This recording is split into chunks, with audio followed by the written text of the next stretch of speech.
Palava Live. My name is Ken Ochonogo. We are on the road to Berlin. And yesterday in Germany, the Germans thought Munich to Berlin is trackable. It's the era of trekking. But they couldn't trek it. It was a bridge too far. One trek too far for the Bavarians. Barcelona sent them out. And then they made a final for the 8th time in history. And think about 18th time they've been in European finals. What a pedigree, what a club. But today we are in Spain. We are not in Barcelona. We are going straight to the capital. We are going to Madrid, where the Madridistas will be taking on the old lady. The return leg of what happened in the first leg right there in Turin.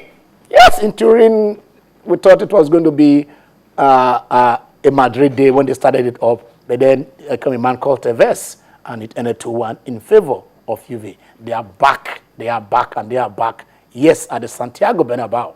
And they're asking themselves, is it possible? Can we go to the final? It's been long, and if we don't make it now, when will it be? But then last year, we all remember, it was an all-Spanish final. Remember, there was a Valencia-Real Madrid all-Spanish final. There's a Real Madrid, Atletico Madrid all-Spanish final. So, will it be another one? But this time, will it be the El Clasico, the match that keeps the whole world on its feet when it is played? Now, are they conquering Europe? Are we having an El Clasico in Berlin? Or will Juve scuttle the plan of the Spaniards? That is what we are looking at today. And I have my gladiators. Somebody who says, why not? And the other said, it will never, ever be. But I like starting with the positives. So I want to start with Cosmos Akisi. Are we having an all-Spanish El Clasico in Berlin? Cosmos Akisi, you're smiling. Yes, I'm smiling because, good afternoon, Ken. Good afternoon. It's good to be on the show, and good afternoon, everybody.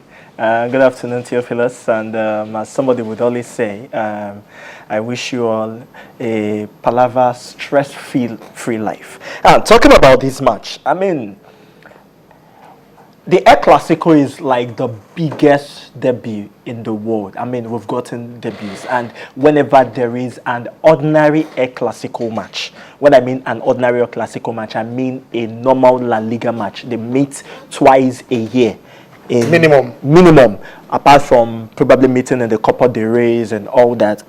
A normal El Clasico match, you know what it brings: the razzmatazz, the money, the viewers, the audience from the world. You get as much as several billions of people watching that particular match. I mean, and of course, the Ronaldo Messi factor coming into it is usually huge. Now, bring that game to the UEFA Champions League finals, not the semi-final. They actually met in the semi-finals last year. Now, I'm talking about the finals. Bring that game into the finals, where they are going to be playing in a very neutral ground, not anywhere in Spain. And you imagine the sort of revenue it's going to bring to UEFA. Imagine the sort of razzmatazz it's going to bring. Imagine the sort of people, it will be ×3 of the audience, of the viewers that would normally view a normal El Clasico match for that El Clasico match. Remember, the UEFA Champions League is the biggest, the finest, the largest club competition in the world. Not even, in fact, they are getting close to beating the FIFA World Cup. Now you bring an El Clasico game to it. How would you feel? As in, it's going to be huge. But then if there's going to be Barcelona have qualified now, if there's going to be Barcelona Juventus, drab match. So, as far as I'm concerned, it's a drab match. I don't know what I'm talking about conspiracy theory here, but he is saying it's going to the match is going to be huge. Watch by billions, attracting a lot of people. Knows it. We're talking about it. You have your 2 minutes, Theophilus. You agree with Cosmos? Of course not, I don't.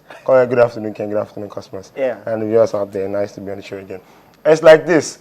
Of course, if in a classical final in the Champions League generates this razzmatazz and all, like you've said. But then, there's a reason why there would not be an classical final.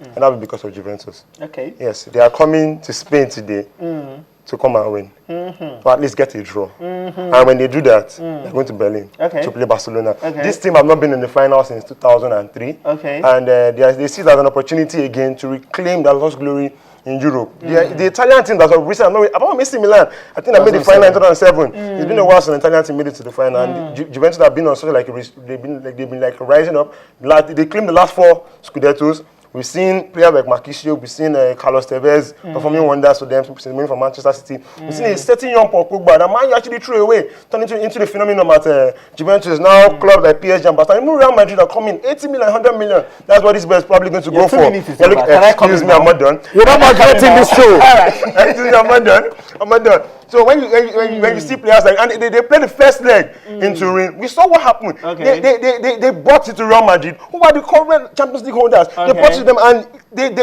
Manchester and his boys had no answer for them. And you're telling you what in a classical final, they'll only be in a classical final if it's actually deserving to be in a classical final. Okay, so what benefits will Juventus are we looking at the benefits here now? I'm looking at the benefit. You're talking about the Juventus side that in the 90s got into 3 consecutive finals, European finals. Listen. And at that time, they did not win any one of them. Now they got into the final. They won. They beat Ajax. They beat Ajax in 96. They beat Ajax. They beat Ajax in 96. Yes, they beat Ajax. Okay, fine.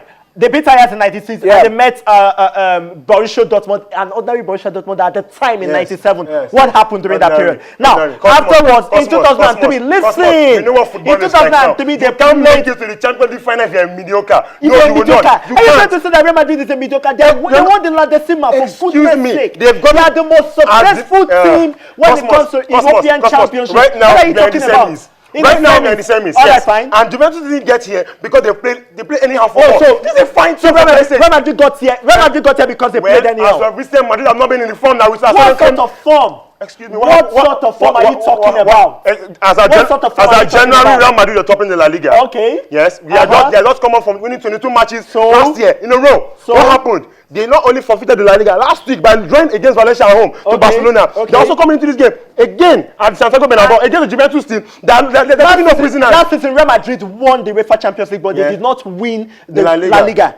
Because they had better teams. Because they had La Liga is like. Are you forgetting that La Liga is a competitive game. In the last match, Real Madrid has an Mendy. They have a Sami Khedira up there to play Sergio Ramos as a defensive midfielder. Order to play Sergio Ramos. And we saw what happened. But against the Atletico Madrid. Very good.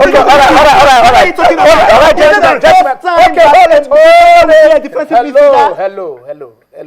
I want to say, Madrid are coming in. There was already a first leg. Okay. A first leg in which they lost Cosmos. So I'm asking you.